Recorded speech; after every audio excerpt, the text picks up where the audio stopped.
بسم اللہ الرحمن الرحیم الحمدللہ رب العالمین والصلاة والسلام علی رسولہ النبی الکریم وعلی آلہ واصحابہ اجمعین۔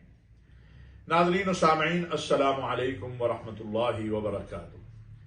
ناظرین، اس وقت ہم سیاسی حالات پہ بات کریں گے۔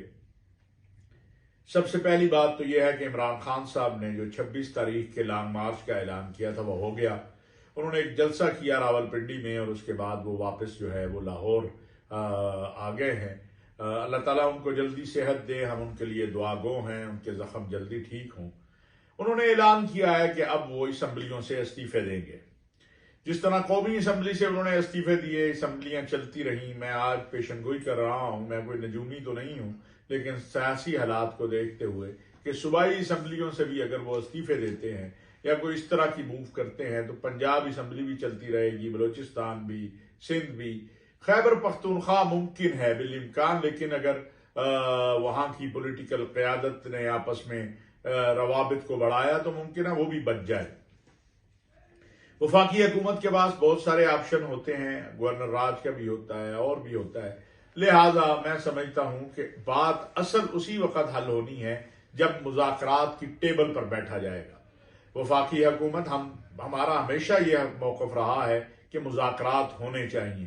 کل بھی احسن اقبال صاحب جو ہیں ہمارے پلاننگ کے منسٹر، انہوں نے کہا کہ 10 سال کے لیے میثاق معیشت ہونا چاہیے۔ وزیر اعظم میاں شہباز شریف صاحب جب قائد حزب اختلاف تھے، انہوں نے قومی اسمبلی پر کھڑے ہو کے کہا تھا کہ ایک میثاق معیشت کرنا چاہیے۔ پاکستان کو ضرورت اس بات کی ہے کہ پاکستان ایک مضبوطی کے ساتھ اپنی معاشی حالات کو بہتر کرے۔ ویسے تو جو ہم 22 ہیں، 24 ہیں، 25 کروڑ ہیں، ہمیں ہر شعبے میں بہتری کی ضرورت ہے، معاشی بھی، معاشرتی بھی، اخلاقی بھی، اقتصادی بھی، سیاسی بھی۔ اور ایک اور جو بڑی اہم بات ہے وہ یہ ہے کہ جب جنرل قمر جاوید باجوہ صاحب نے یوم دفاع و یوم شہداء کے موقع پر یہ بات کہہ دی کہ ہم نے غلطیاں کی، سب نے غلطیاں کی ہیں، یہ بڑی عجیب بات ہے ناظرین، جو افسوسناک بھی ہے۔ یہ افسوسناک بات یہ ہے کہ اگر آج فوجی قیادت، اور وہ قائد جو ہوتا ہے وہ قائد ہی ہوتا ہے، وہ سپہ سالار ہیں، انہوں نے کھڑے ہو کے کہا کہ ہم سے سیاسی جو مداخلت تھی، ہم نے غلطیاں کی، ہم نے اس سے اپنے آپ کو واپس کر لیا، فروری کے بعد ہم نے فیصلہ کیا ہم نے سیاست میں مداخلت نہیں کرنی۔ اب جب انہوں نے فیصلہ کر لیا تو ہمیں بھی پھر اس پر کریدنا نہیں چاہیے سیاسی مذہبی قیادت کو، ہمیں بھی فیصلہ کرنا چاہیے کہ ہم نے اپنے معاملات خود حل کرنے ہیں۔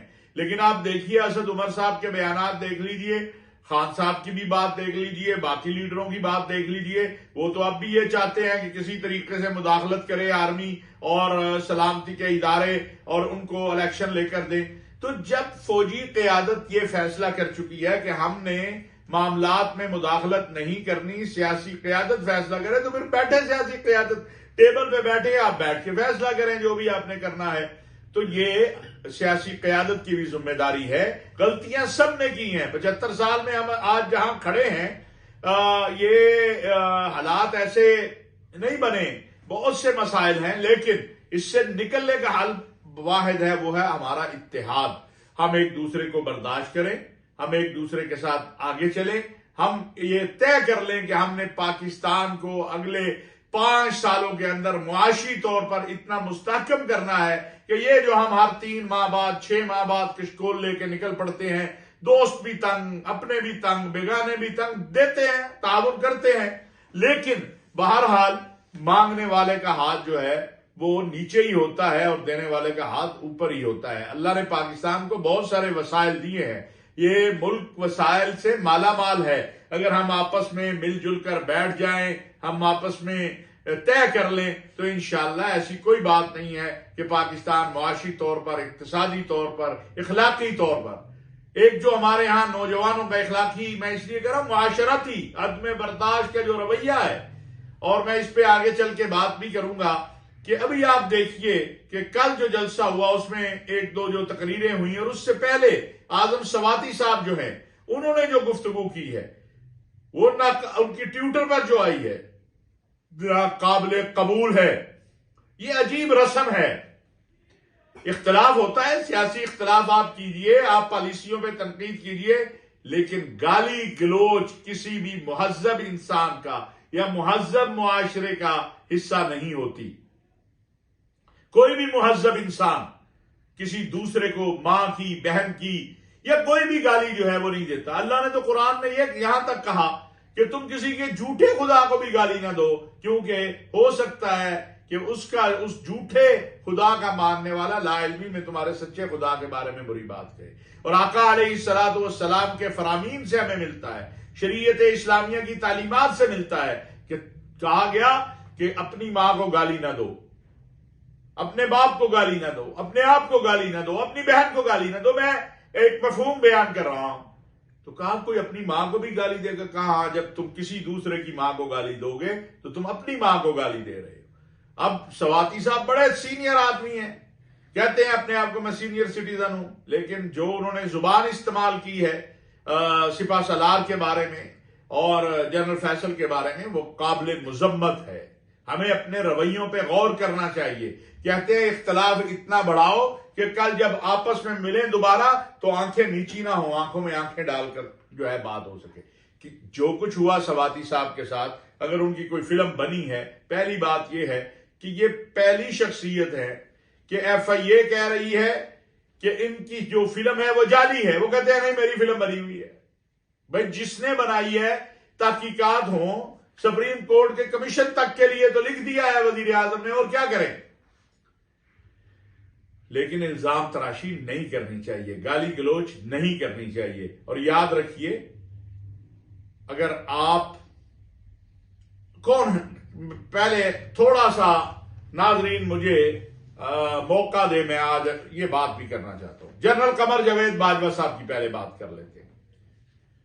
آج سے پچھلے اکتوبر سے پہلے، بلکہ میں کہوں گا فروری سے پہلے، جب تک فوج نے سیاست سے اپنے آپ کو بالکل علیحدہ نہیں کیا، ویسے فوج نے فیصلہ کر لیا تھا اکتوبر میں اور بتا بھی دیا تھا عمران خان صاحب کو کہ بھائی اب ہم آپ کا بوجھ زیادہ نہیں اٹھا سکتے، آپ اپنا بوجھ اپنے کندھوں پر اٹھائیں. لیکن چلیں، اب باجوہ صاحب نے بتا دیا کہ فروری کے بعد تو بالکل ہی، اور وہی ہوا.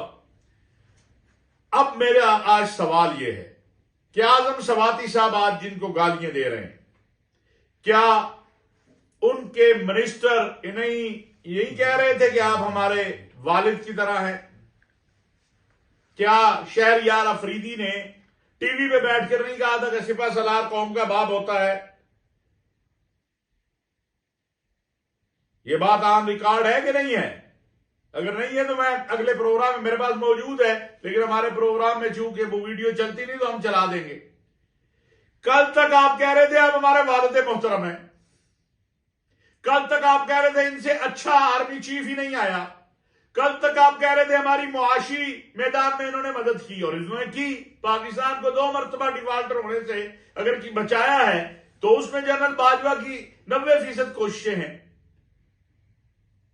کل تک تو آپ یہ کہہ رہے تھے، اور آج آپ انہیں گالیاں دے رہے ہیں اس لیے کہ انہوں نے آپ کی سیاسی مدد نہیں کی. کیا غیر قانونی کام کیا انہوں نے؟ آئین کے خلاف کون سا غلط کام کیا ہے؟ اب آپ کہتے ہیں نہیں، ہمیں کرسی پر بٹھائے رکھے تو آپ شاہ ولی اللہ ہیں، بہت اچھے ہیں، اور اگر آپ نے ہماری مدد کرسی میں بٹھانے میں نہیں کی تو آپ بہت برے ہیں. یہ کوئی اچھے لوگوں کا، خاندانی لوگوں کا کام نہیں ہے. اختلاف ہوتا ہے، ہمیں بھی بہت سی چیزوں میں اختلاف ہوتا ہے. کل جنرل قمر جاوید باجوہ جب اس ملک کے سپہ سالار نہیں ہوں گے اور نئے سپہ سالار ان کی جگہ آ جائیں گے تو کیا دنیا جنرل قمر جاوید باجوہ صاحب کو جو آج ملتی ہے یا ان سے تعلق ہے وہ ختم کر دے گی؟ خاندانی لوگ مشکل وقت میں یا منصب سے جب کوئی انسان اتر جاتا ہے تو پھر اس کے ساتھ مزید اچھا تعلق رکھتے ہیں تاکہ اسے یہ احساس نہ ہو کہ اب میں منصب پر نہیں ہوں تو اس کا مطلب یہ نہیں ہے. لیکن ہمارے ہاں بلکہ دنیا کی یہ روایت ہوگی، میں نے خود بھی کئی بار اس چیز کو دیکھا ہے، بلکہ انشاءاللہ کسی وقت وہ بتا دوں گا. ابھی چونکہ میں جو بات کہنا چاہتا ہوں وہ یہ ہے کہ اپنی زبانوں کو لگام دیں. یہ گالی گلوچ، آپ کی تباہی اس لیے ہوئی ہے اس گالی گلوچ کی وجہ سے. نہ کسی کی ماں کو معاف کرنا، نہ بہن کو معاف کرنا، نہ بیٹی کو معاف کرنا. اب سینئر سٹیزن ہے اعظم سواتی صاحب، اور جو انہوں نے جملے لکھے ہیں جنرل باجوہ کے لیے اور میجر جنرل فیصل کے لیے، وہ کوئی عام بچہ بھی لکھے تو لوگ سارے اس کو کہیں گے کہ یار یہ تم نے کیا کیا جائے کہ ایک سینئر آدمی ہو، سینٹ کا ممبر ہو اپنے آپ، تو پھر اب کیا کریں؟ پھر جواب میں گالی نہیں۔ دیکھیے میں آج ایک بات کہنا چاہتا ہوں، شہباز گل صاحب ہوں، اعظم سواتی صاحب ہوں، یا کوئی بھی ہو، تحریک انصاف کے کوئی اور دوست ہوں، ٹویٹر پر جو ان کی ٹیمیں ہیں، سوشل میڈیا کی ٹیمیں ہیں، کہ گالی دینا ابو جہل اور اس کے پیروکاروں کا کام ہے، اور گالی سن کر دعا دینا محمد الرسول اللہ صلی اللہ علیہ وسلم اور ان کے ماننے والوں کا کام ہے۔ آپ تو ریاست مدینہ کی بات کرتے ہیں، آپ تو سیرت مصطفیٰ صلی اللہ علیہ وسلم کی بات کرتے ہیں، تو پھر یہ کیا ہے؟ اس کا مطلب ہے کہ جو آپ بات کر رہے ہیں آپ کا عمل اس کے مطابق نہیں ہے۔ ہمارے لیے جنرل قمر جاوید باجوہ کل بھی قابل فخر تھے، آج بھی ہیں، آئندہ بھی رہیں گے۔ ان کی عزت و تکریم جتنی آج ہم کرتے ہیں کل زیادہ کریں گے، کیونکہ کل وہ منصب پر نہیں ہوں گے۔ نئے سپہ سالار آ گئے ہیں، کچھ لوگوں نے، عجیب ہے یہ قبیلہ ایک، اور اس قبیلے کے کچھ لوگ جو باہر بیٹھے ہیں ان کی ہمیں سمجھ ہے، ہمیں پتا ہے کہ جو باہر بیٹھے ہیں وہ پاک فوج کے بارے میں، اس کی قیادت کے بارے میں جو بکواسات کر رہے ہیں اس کی وجہ کیا ہے وہ ہمیں معلوم ہے، آپ کو بھی معلوم ہے، آپ نے بھی پڑھا ہوگا، دیکھا ہوگا کہ کس طرح کہاں کہاں سے کس کس کی ڈوری ہلتی ہے، راہ کس کی مدد کر رہی ہے، باقی کون کون لگا ہوا ہے۔ مقصد کیا ہے؟ مقصد یہ تھا کہ پاکستان کی فوج میں تقسیم پیدا کی جائے، جو الحمدللہ ناکام ہو گئی۔ اللہ کا شکر ہے، ہم اس پہ اللہ کا شکر ادا کرتے ہیں۔ اب نئے سپہ سالار جو 29 تاریخ کو انشاءاللہ آ جائیں گے، وہ اس سید عاصم منیر 29 تاریخ کو انشاءاللہ بطور سپہ سالار کے اپنے منصب کو سنبھال لیں گے۔ یہ جو ایک گالی گلوچ برگیڈ ہے یا قبیلہ ہے یا گروہ ہے، ہمیں سمجھ آئے گی ان کی ڈوریاں کہاں سے ہلتی ہیں۔ ان کا ایک ہدف ہے جو ان کو دیا گیا، اور آپ نے دیکھا ہوگا کہ یہ بات کرتے ہیں ہمیں اندر سے خبر بتا دی، ہمیں فوج کے اندر سے، کوئی فوج کے اندر سے ان کو خبر دینے والا نہیں ہے۔ پاکستان کی فوج کا ایک ایک سپاہی، ایک ایک پاکستانی فوج کا ذمہ دار اپنے قائد کے ساتھ ہوتا ہے، اپنے سپہ سالار کے ساتھ ہوتا ہے۔ جو سپہ سالار اور قیادت مل کر موقف اختیار کرتی ہے، جس کا اعلان سپہ سالار کرتا ہے، سارے اس طرف دیکھتے ہیں۔ یہی تو خواہش ہے 75 سال سے کہ کسی طرح اس فوج کو تقسیم کریں۔ اللہ کے فضل و کرم سے یہ فوج نہ کسی عصبیت میں جاتی ہے، نہ کسی فرقہ واریت میں جاتی ہے، نہ کسی اور اختلاف میں جاتی ہے۔ کیوں؟ اس فوج کا ماٹو ہے ایمان، تقوی، جہاد فی سبیل اللہ۔ اس کا جوان ہے یا اس کا جرنیل ہے، اس کا کرنل ہے یا اس کا برگیڈیئر ہے، وہ شہادت کا طالب ہوتا ہے، وہ مال کا طالب نہیں ہوتا۔ اس کا ایک نظام ہے۔ اسی لیے دنیا میں اس فوج کے سپہ سالار کو ایک عزت، وقار اور احترام باقی ممالک سے کہیں زیادہ ملتا ہے۔ میرے علم میں ہے کہ اب تک مختلف اسلامی ممالک کی جو قیادت ہے،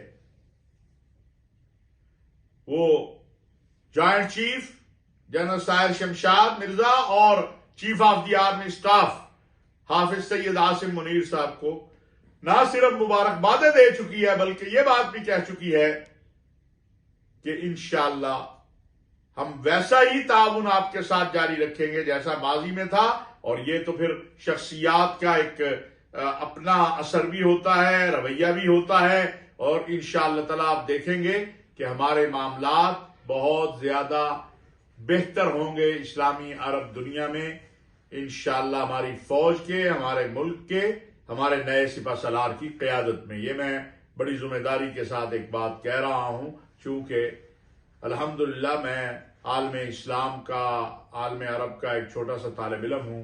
میں حالات کو دیکھتا ہوں، وہاں کی قیادت اور ذمہ داروں کے رویوں کو محسوس کرتا ہوں.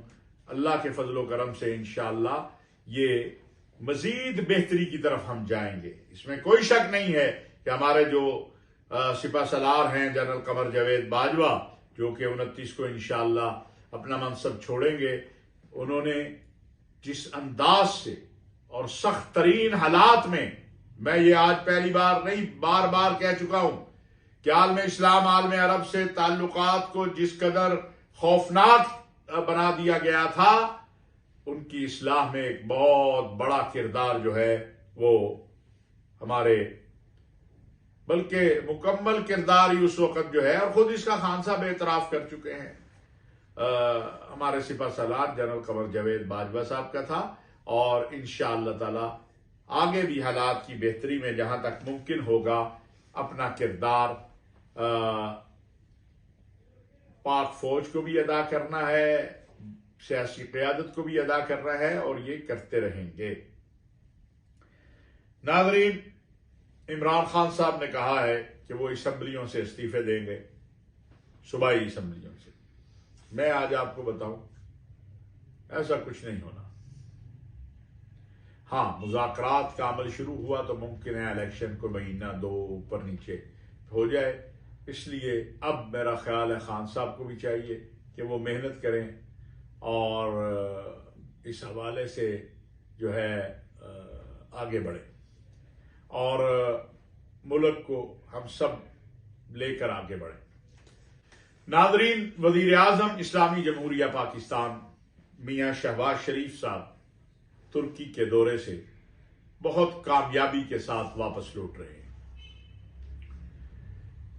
ترکی کے صدر جناب اردگان نے جس طرح ان کا استقبال کیا، جس محبت کا اظہار کیا، وہ بلا شبہ پاکستان ترکی تعلقات کی ایک واضح مثال ہے. ہمارے تعلقات تاریخی ہیں، ہمارے تعلقات اسلامی ہیں، ہمارے تعلقات بھائیوں والے ہیں. اور وہاں میں دیکھ رہا تھا کہ میاں شہباز شریف صاحب ارلی مارننگ جسے کہتے ہیں، صبح ہی سے میٹنگوں پہ شروع ہو گئے، اور ان کی جو وہاں کے بزنس مینوں سے، تاجروں سے ملاقاتیں ہوئی ہیں، اور خود پریزیڈنٹ آف ترکی جو ہیں ان کے ساتھ جو طے ہوا ہے کہ ہماری جو تجارتی حجم ہے وہ انشاءاللہ اگلے 3 سے 5 سالوں میں $5 ارب تک لے کے جائیں گے. یہ ایک بہت بڑی کامیابی ہے. ہماری بیوروکریسی کے رویوں سے، یہ جو فائل چلنے والا سسٹم ہے، اس سے ہمارے دوست ممالک کے سرمایہ کار اور ہمارے دوست ممالک پاکستان میں انویسٹمنٹ کے حوالے سے پریشان ہوتے ہیں. لیکن میاں شہباز شریف صاحب جب سے آئے ہیں، ان کی کوشش ہے یہ کہ یہ جو مصائب پیدا کیے جاتے ہیں اور مسائل پیدا کیے جاتے ہیں، ان کو ختم کیا جائے. انہوں نے ترکی میں بھی اس بات کو دہرایا ہے، اور ترکی کے بڑی بڑی جو کاروباری ادارے ہیں، تنظیمیں ہیں، ان کے ذمہ داروں کو اس بات کا یقین دلایا ہے کہ انشاءاللہ پاکستان میں ان کے لیے مسائل پیدا نہیں ہوں گے. اسی بات کی ضرورت ہے، اعتماد کی بحالی.